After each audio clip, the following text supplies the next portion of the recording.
Thorn's elves, being the most exposed of the bunch, started with building a mix of houses and fortifications from the earth.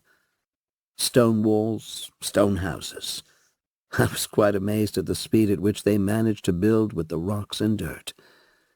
They had to cut some of the trees down for the rest of the materials, but with the outburst of trees in spring, the loss was acceptable. The last group of elves were split. A group, quarters of them, were leaving. They only wanted to stay through the winter. The remaining quarter were going to join Yvonne's group. No matter. Year 74, month 3, week 3. There was no movement from the Salah kingdom. We initially wondered why, but then the olive oil traders came. For olives, of course. War has broken out, they explained. The kingdom of Nun and the kingdom of Takti have declared war on the kingdom of Salah. Their civil war and slaughter were an opportunity, a weakness. So both of them are trying to take a bite out of Salah kingdom's territory. Well, that was a wonderful coincidence. Some cash changed hands, and olive oils were sold. The Merchants Guild would not be trying to sell information about me, no? Yvonne popped out at the trading post. Ah, the mistress herself. The merchants grinned. Well, the kingdom is occupied now, but they are offering good money to find out who is backing your rebellion. Oh, any leads? Yvonne laughed. The Merchants Guild has our own theories, but if you mean to share... Yvonne shook her head. How is the Guildmaster doing? Ah, he is fine. No one would dare touch the Guildmaster of the Merchants Guild, even if he is half Minotaur, if that's what you are asking. Yvonne nodded. That is good. She handed the merchant multiple letters. I take it the merchants still offer delivery services? Even to me? The merchant smiled, grabbed the letters, and shoved them into a box of some kind. Coins exchanged. I take it you can terms. No worries. It's to the other kingdoms. Ah. Sorry. Lao Fen butted in. Do you mind helping us buy some things? Like? Oh, one of my friends wants exotic fruits and books about trees. Can you help us procure some? We'll pay you. Ah, I'll look out for some. Year 74, month 4, week 1. The young chieftain and the elves left. I was at 5,300 normal trees. The surge was down to an awesome combination. The hard work of the beetles, the wonderful season of spring, and better mastery of this bounty ability I had. Within the inner circle of subsidiary trees, I finally felt confident enough to start growing my first ginseng tree. Life for the refugees was starting to stabilize. With homes built, their focus turned to defense, preparing for the next winter, and potatoes, and all the other plants. Subsidiary tree leveled up. You can now have 180 subsidiary trees. Year 74, month 4, week 3. I spread more subsidiary trees, farther out as a form of surveillance. And this was when I noticed my increasing inability to manage such a vast area of subsidiary trees. It was too far. So, although the subsidiary trees were giving me vision, it wasn't functioning as an early warning system, and I couldn't camp there to watch over it personally. There was also a hill a distance away, and I wanted to somehow get my hands on more unique minerals and materials. The essence production at this point was still slow, because most of my energy was focused on growing trees. which now numbered 6,000. Other than that, there were more refugees, more non-humans, and they all joined Yvonne's camp. There seemed to be around 200 of them. It seemed Yvonne knew they were coming and had prepared extra buildings to house them. So Yvonne's side was becoming quite lively. There were centaurs among the new batch, and they went on to join the existing centaur group instead. But it was a small bunch, only about 30 or so. Year 74, month 5, week 1. Spring was almost ending, and it seemed the growth of new trees started to slow down again. It was now about 500 new trees every 2 weeks, so I stood at 6,500 now. To help support the elves, centaurs, and treefolk, I created subsidiary trees that produced cotton. The deal was that they would pay me 20% of the proceeds, should they be sold to traders. But if they made it for personal consumption, there was no tax. Yes, I am taxing the refugees. I call it the cotton tax. In addition, the treefolk and centaur camps committed to providing 30 warriors each to the valley's defense. Yvonne's group naturally committed the most, being the largest. They put 200 of their people forward for the valley's defense. They mostly focused on the small monsters and creatures that spawned naturally in the region. And Jura, being the chief coordinator and communicator of the valley, gained a new class: Diplomat. Year 74, month 5, week 2. More. The invasion by the two kingdoms into the Salah kingdom seemed to have displaced even more people, sowing more death. I knew of the deaths with my wider reach, as I was collecting more souls. My soul realm was filled with little sparks of light, of humans, of non-humans, all the souls making the journey to the other world. They would stay for about 6 months to a year before moving on. So the constant death was currently adding a lot of little lights to the soul realm. It is good that you are approaching an active soul form soon. Wisp bobbed around. Tell me about other soul-manipulating creatures. I got straight to the point. I had questions I wanted to ask. When you get a soul forge. I sighed. So, do I have a limit on how many souls I can store? Nope. The soul realm can store as many souls as you can possibly have. How's that even possible? Doesn't that break some rules or something? It just does. Wisp couldn't answer, but oh well. Magic. Like how the secret hideout was far bigger than my actual tree. Year 74, month 5, week 3. More refugees. After 2 weeks of more arrivals, Yvonne's group was touching almost 800, and they were accepting some humans as well. At first, my initial response was to reject them, but then their location at the edge of the valley, and the assurance of Yvonne and her group meant I relented. More bodies to throw at the Salah kingdom. So, Yvonne and a lot of the earlier elves and humans now took the role of enforcer, and they seemed to have come up with some kind of norms. They also had an unofficial name for their growing population, which was located a little farther from where Frika was. New Frika. At first they wanted to name it after their benefactor, Prince Galen, so the name floated about was Galensburg. But I rejected that idea, as it stepped on the history of this place, of Frika. So it was fine then.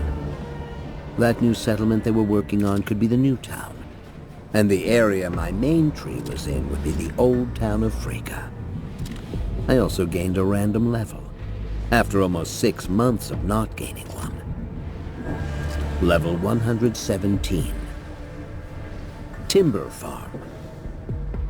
Produce average quality timber at a much faster speed.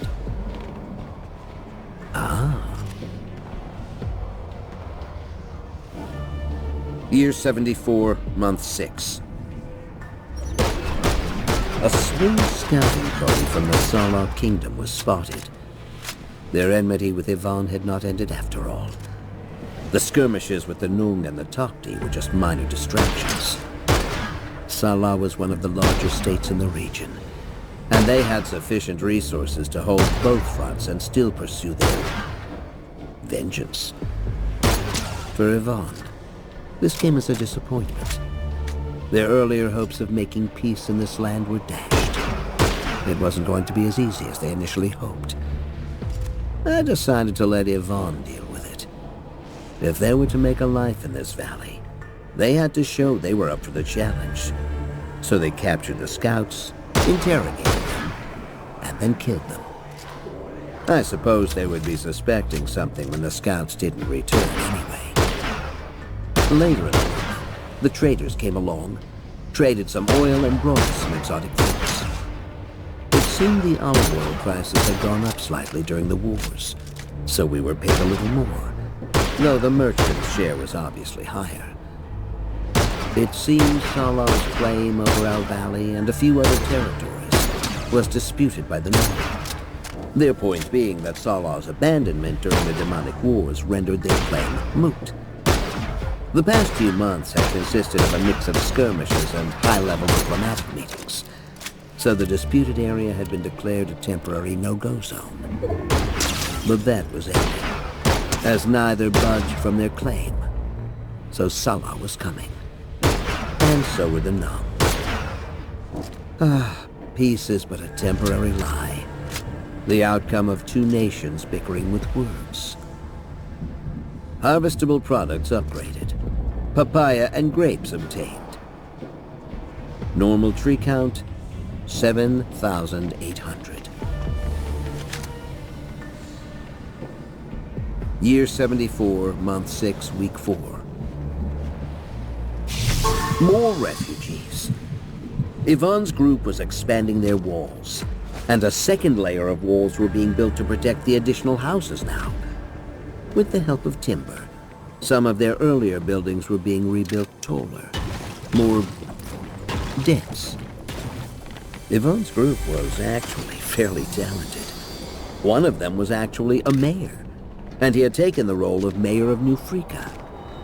He was in charge of construction and absorbing the refugee influx. With him were a few counselors and several paper workers, experts at setting up and managing paperwork. It seemed they even got started on making some paper from all the branches and leaves. Another of Yvonne's group was a military trainer, and she was in charge of managing the defensive aspects. I suspected the whole conflict stemmed from Prince Galen's skilled retinue, and this somehow threatened the elder prince. Skill obtained. Growth surge. Creates patches of normal trees, shrubs, and grasses, affected by weather and seasons. Year 74, month 7, week 2. There was a fair bit of movement at Yvonne's side. People were moving in and out. Other than that, everyone was getting ready for another round of winter. Ma Fen and the elves dropped by each of the camps, though I kept watch whenever they did. The last thing I wanted was a kidnapping. Though they were new and strangers, it made them happy. They were in a society, after all, and elves who stayed alone for too long lost that social connection. Especially the kids. There were more kids to play with, kids their own age. Lausanne in particular found another girl her age, and they played catch in the small town of New Frika. In New Frika, multiple subsidiary trees kept watch. These were so I could look and keep myself aware of what was happening. But I was struggling to keep track of so many things happening at once, especially now that it had grown to almost 1,200 people, not counting the tree folk and centaurs. Year 74, month 7, week 4. Army spotted. 10,000 strong. They bore the flags of Salah. This was a proper army, with swords, armor, knights, and mages. They marched toward New Frika, and as they approached, one man on horseback yelled, "We demand your surrender!" "No!" I had insufficient root strikes to kill that many people. At best, I could take out about 1,000, and that left 9,000 men. The refugees were worried, of course. It was a large force. They talked about running, but Yvonne somehow convinced them to stay. Over the past months, they had built a wall to act as a defensive fortification, preparing for this day. 10,000 was a lot, but not all needed to die. If I could get a hit on the leaders and deliver a visible smacking of them around, perhaps they could be convinced to flee. I think the core group of about 400 are professionals. The rest look like conscripts.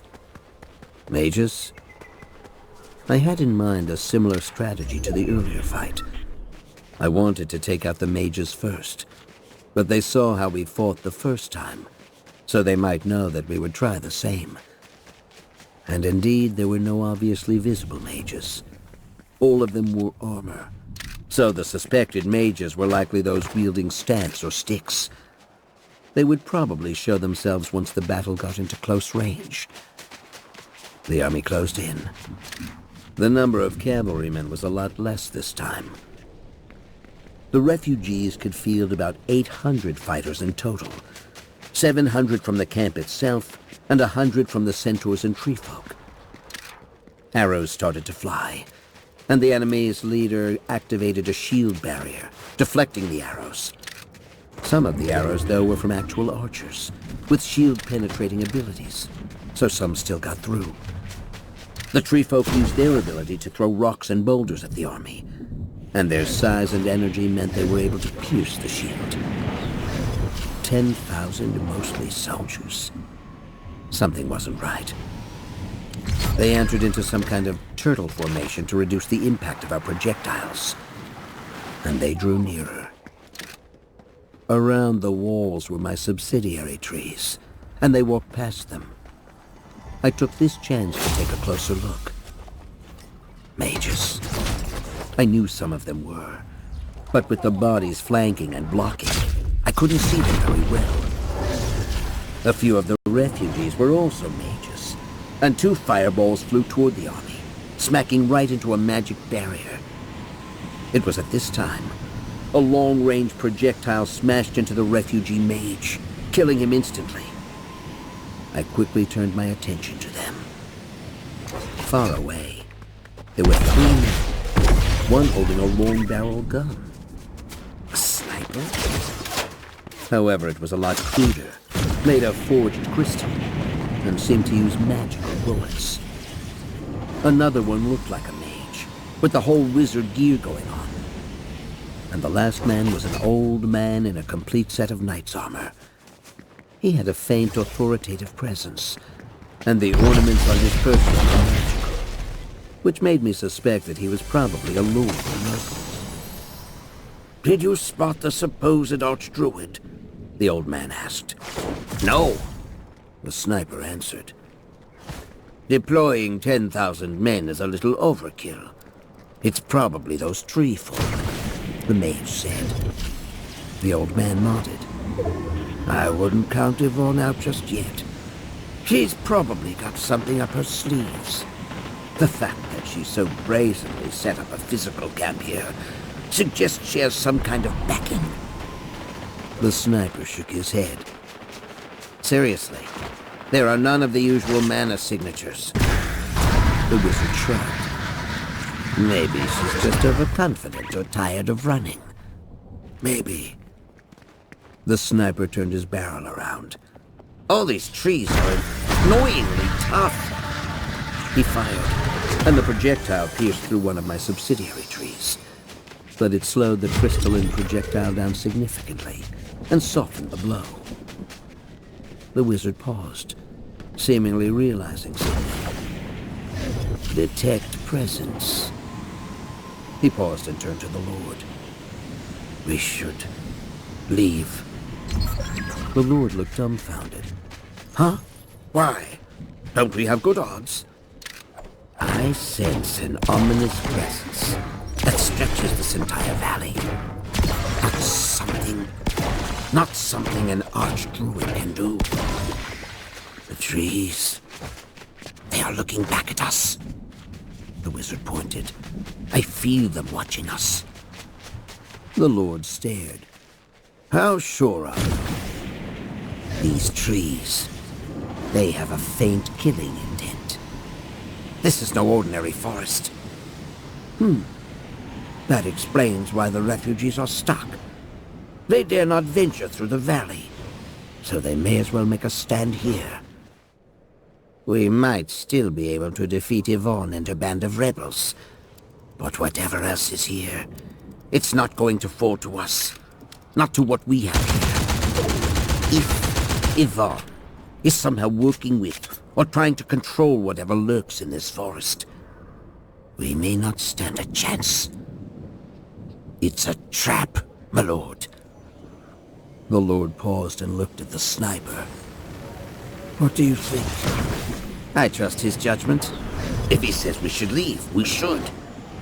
He fired another shot, this time intentionally hitting one of my subsidiaries. His puncture burned and sent a jolt of pain through me. Normal trees would explode on impact. I agree that this forest has secrets. I need explosive weaponry. The wizard nodded to the sniper.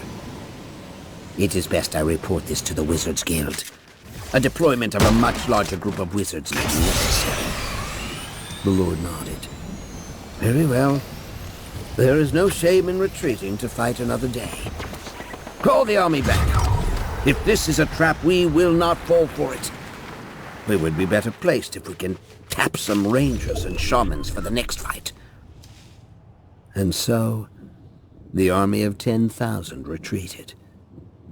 It was surreal for the refugees, who thought they would be goners or lose most of them. The casualties on both sides were relatively small, about 20 to 30. And for Yvonne and her group, it was a huge victory. Skill: Haunted Tree upgraded to Haunted Forests. Ah, did I just scare away an army? I was pretty sure the army couldn't kill me, but I probably wouldn't be able to kill all of them either. Still, it looked like they would be back with a vengeance. So I needed additional countermeasures. Year 74, month 8, week 3. 10,000 normal trees reached. Firing up Soul Forge. All the trees in the valley abruptly emitted a faint glow, and it scared the refugees. I felt power surging into me. My roots, all of them overflowing with power. And then a huge thunderbolt from above landed on me like a constant electrical connection. It caused everyone to jump, and the secret hideout shook like it experienced an earthquake. The ground shook. My entire body of tree glowed in a bluish light, and the thunder, like a chain linked to the sky above, trembled and flickered. What is going on? Jura asked. Tree, are you okay? The tree folk seemed afraid. Is the tree suffering through a magical crisis? The centaurs wondered whether this was some kind of divine punishment. The normal trees pushed more energy through their roots, and all of that energy flowed into the once inactive Soul Forge. There was a spark, and a small blue flame popped out and danced in the middle of the Soul Forge. The Soul Forge actually looked like a massive circular jar, and now there was a blue light emitting from within. And then, a shockwave followed. The outer bark of my body was shredded by the bolts of lightning, as they hopped in and out of my body like a short-circuited set of electronics.